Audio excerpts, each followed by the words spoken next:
I'm here with my friend Leah, who is a holistic health practitioner as well as a massage therapist. I wanted to talk to you guys about the fifth dimension, and I made a video about this not too long ago, and a lot of people showed interest on this. And I'm still new to this topic, so I wanted to bring in somebody who has more experience on this topic.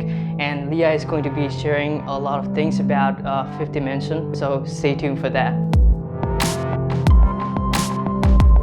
Let's talk about what your background is. Let's start by that.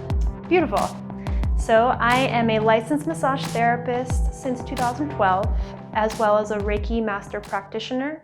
I've studied 2 lineages of Reiki and have been practicing holistic healing in my personal life and professionally for about 7 to 8 years. Sweet. And how did you get started on this journey? It kind of happened after I started getting into crystals when I was 18, realizing that everything had a vibration. And being able to feel the vibration in my palm. When you put objects in your hand, you actually can sense the electromagnetic radiance of the objects if you are present and in the moment. I feel like I'm more in the skeptical side when it comes to these kind of things, but I did try crystals when I was in a really low moment, like probably 3 or 4 years ago, So I tried to get crystals for all different chakras just because I felt like I had my chakras out of tune. So once I started using that with affirmations, I think that really helped me a lot, So I know a lot of you guys might think this might be a little bit esoteric things, but at the same time, if you have faith in anything, I feel like it works out well for us. So let's talk about the fifth dimension. And first of all, how did you find out about this topic? So I did not know too much about the different dimensional frequencies until I started watching YouTube videos pretty heavily. And I stumbled upon Aaron Doughty, who started to discuss the different dimensions of reality and how you can tap into them. And once I started understanding that that was a true concept, that other people were talking about it, then I started to begin exploring it myself. What exactly is fifth dimension? So in order to dive into what the fifth dimension is, I feel like I should talk about the other dimensions as well, the third dimension, the fourth dimension. We actually have access to 9 dimensions of reality, and it's all based off of our perception and our energetic bodies, the densities within our bodies that are preventing us from tapping into higher realms of dimension. So if our bodies are really full of trauma energetically that binds to us in our system, and it makes us more dense. It makes us more in the third dimension. Third dimension is all about concrete structures. It's looking at a table and feeling that it's a solid object. But in reality, all objects have space in between what looks like a solid object. It actually has space in between the atoms. If you look under a microscope, you can see the atoms interacting with each other, and energy flows in between the atoms, and that's what binds them together. So in the 3D reality, we see solid objects, but in reality, they are not solid. And once you start to see your reality as not solid, you start shifting into the fourth dimension, which is more of a dreamlike state. Things are moving, energy is moving in between objects, and nothing is absolutely solid, including the human vessel. This is like the dreamlike state, and this is when you begin to realize that your reality is not so dense, that reality is interchangeable, and that perception can alter your reality. When we move up to the fifth dimension, we start to understand that everything is connected by energy. Energy flows between, through, among us, and connects us to our reality. It connects us to our environment and other beings, other animals, living organisms in our reality, and helps to identify that we are not actually separate from anything. It seems like it kind of is related to our evolution too, just in the evolution of our consciousness, because I feel like we come from a very barbaric age to becoming more as more of a unity kind of consciousness. So is this kind of related to the fifth dimension? Is that what you're talking about? Yes. So the idea that we are separate in the human body, but energetically there is no separation because we are made up of atoms Every time we're in our environment, when we touch anything, we're exchanging atoms with that thing or that being. And that means our atoms are not concrete to ourself. If we're constantly exchanging atoms with our reality, that means we are not separate from our reality. We're constantly taking and giving, making us not separate entities completely, even though the perception tells us that is so. Yeah, I think this is kind of goes back to like a lot of like quantum physics stuff too, right? Where we're talking about like everything at the end is just like vibration. Even like there's no solid base when you go into like the deepest part of our being, which is like the even beneath the atom and molecules. It's just energy, you know. Yep. So that's pretty interesting. Yes. So now let's talk about the density and how it differs from the dimension. I think you touched on it a little bit by saying like how everything is pretty much solid when we're in the third dimension. Yes. But yeah, let's talk about that. Let's go into the human aspect of this. So as humans, we're born into this world very pure. Our energy is very light. But as we get exposed to certain experiences, maybe childhood trauma, maybe trauma based off of the decisions we're making in our lives, that kind of snowball and create this reality for us where we think reality is happening to us. We have these energetic blockages that happen inside of our body that need to be resolved. These energetic blockages prevent the energy from flowing through our chakras optimally. If energy is not flowing well through our body, it pretty much creates this very dense, heavy energy about us, and it prevents us from tapping into the higher realms of consciousness. The higher realms of consciousness is where the third transcends into the fourth and fifth dimension, higher dimensions up to the ninth dimension. So in order to allow ourselves to tap into more of our light being, the being that is more connected to the higher realms of consciousness, divine consciousness, the cosmos, we have to be able to address our trauma within ourselves energetically, emotionally, mindfully, in order to make us more light and be able to flow through our reality without being so bound to the third dimension. How do we like transcend that? For example, if we're stuck in, let's say, just the third dimension and we're trying to get up higher into the fourth and fifth, a lot of people might not have these tools, right? But how do we transcend these dimensions? The willingness to be able to look at ourselves every day and realize the impact of our choices directing us in our reality, realizing the impact of our perception creating our reality. We constantly think our reality is happening to us when actually it's mirroring back to us internally what we need to resolve. So let's say, what happens when we get to the ninth dimension? And is that possible in our lifetime? So I haven't even gotten that far myself. So I know that it exists. I actually haven't studied too in depth about the ninth dimension yet. Okay.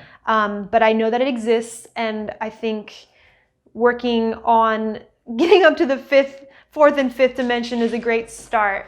Yeah, I feel like even for me, it has been a journey, like kind of like transcending through from the third dimension to the fifth, because I feel like when I started with my own journey, you know, I was kind of really stuck in the lower side of the third dimension, where I feel like everything was pretty materialistic, but at the same time, it was just my reality was really, really objective. You know, I didn't have any form of spiritual kind of aspect in my life at all.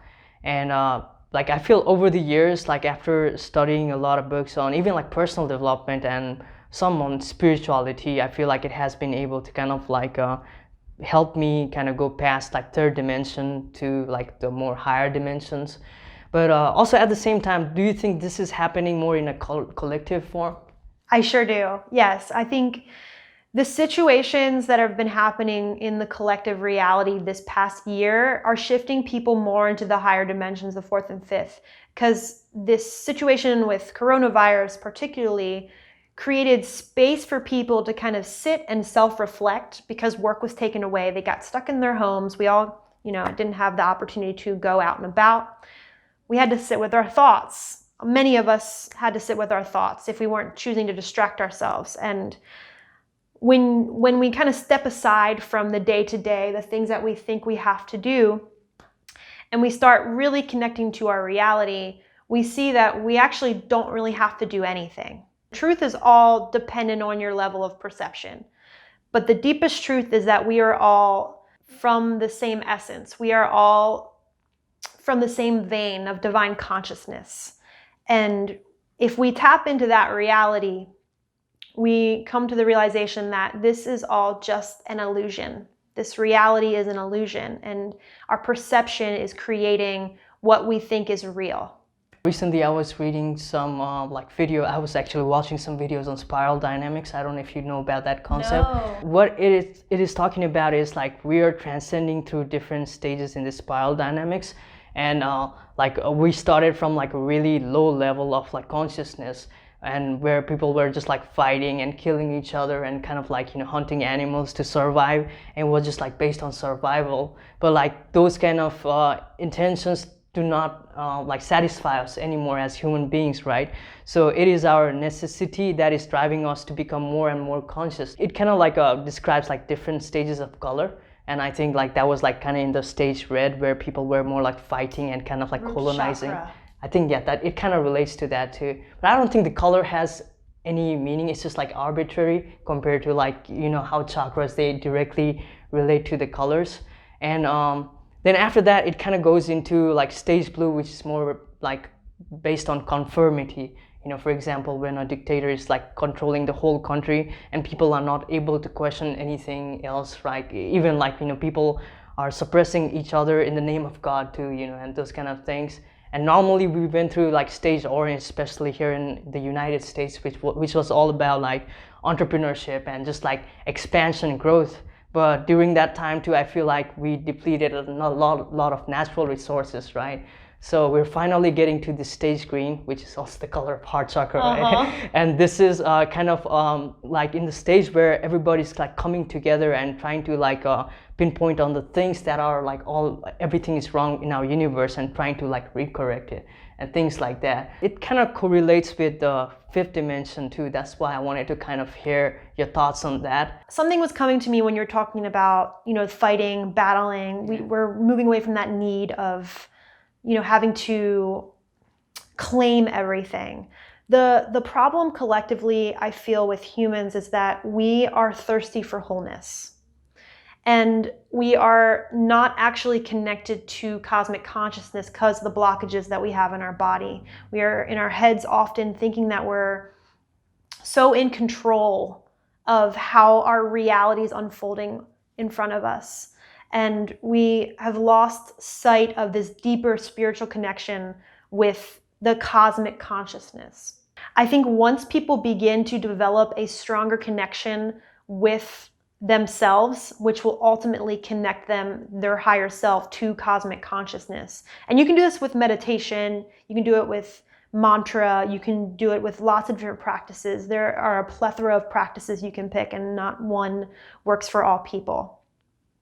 But the more we are able to authentically connect with the people that we are supposed to be in this reality, which our soul chose for us before we incarnated into the human body, there is actually an intention that our soul had for us before we decided to go on this earthly journey as a human.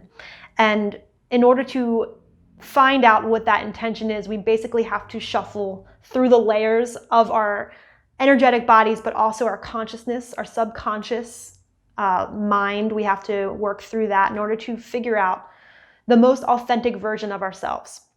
Once we do that, we can connect deeply with cosmic consciousness, and that will allow us to flow through life with ease, where the things that we think that we need, the resources that we need, they easily come to us.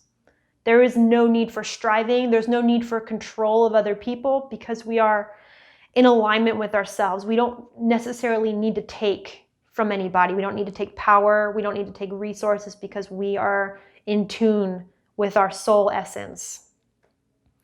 Another thing I wanted to mention is there is a really great book called The Celestine Prophecies. And that, now that I'm thinking about it, that's one of the earlier books that I've read that doesn't really talk about 5D consciousness, but everything that the novel is going over is reflective of that 5D consciousness perception, where you're using your perception to navigate through your reality differently and seeing everything as one giant piece. one complete orchestra rather than you as a separate entity trying to force your way into this reality. All these struggles, like all these strife happens in between like people, that happens when we kind of like separate from each other anyway. If we realize that, I feel like a lot of these things are just gonna stop. And yeah, that's great. But yeah, thanks for like coming to this video and sharing your knowledge with us, Leah. Of course. How can like our viewers find you? I have my own YouTube channel. You can find me under Leah Geslois, Geslois. And my current content talks about the chakras, energetically how to unblock them and allow energy to flow more optimally through the body. Goes through each chakra, root to crown. And I also have been putting out yoga videos. So guys, if you want to learn about these kind of things in the future, stay tuned and please don't forget to subscribe to this channel. Alright, have a great week, goodbye and namaste.